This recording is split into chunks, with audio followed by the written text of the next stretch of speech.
പശ്ചിമേഷ്യ വീണ്ടും സംഘർഷഭരിതമായി ഇറാനിൽ അമേരിക്കയുടെ ആക്രമണം. US ഹെലികോപ്റ്റർ വെടിവെച്ചിട്ടതിന് മറുപടിയായാണ് ആക്രമണമെന്നാണ് അമേരിക്കയുടെ വിശദീകരണം. US സൈനിക കേന്ദ്രങ്ങൾക്ക് നേരെ ആക്രമണം നടത്തിയതായി ഇറാനും അവകാശപ്പെടുന്നു.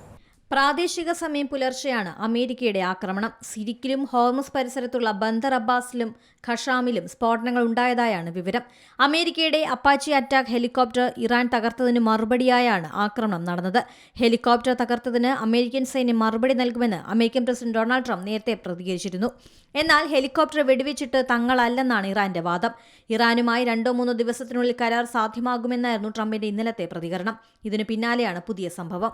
ഒമാൻ തീരത്ത് US ആർമിയുടെ അപ്പാച്ചെ ഹെലികോപ്റ്റർ തകർന്നു വീണതിനെ തുടർന്നാണ് ഇറാനെതിരെ വീണ്ടും ആക്രമണം തുടങ്ങിയത്.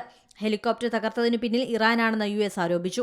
അമേരിക്കയുടെ 21 കേന്ദ്രങ്ങളിലാണ് ഇറാന്റെ ആക്രമണം നടന്നത്.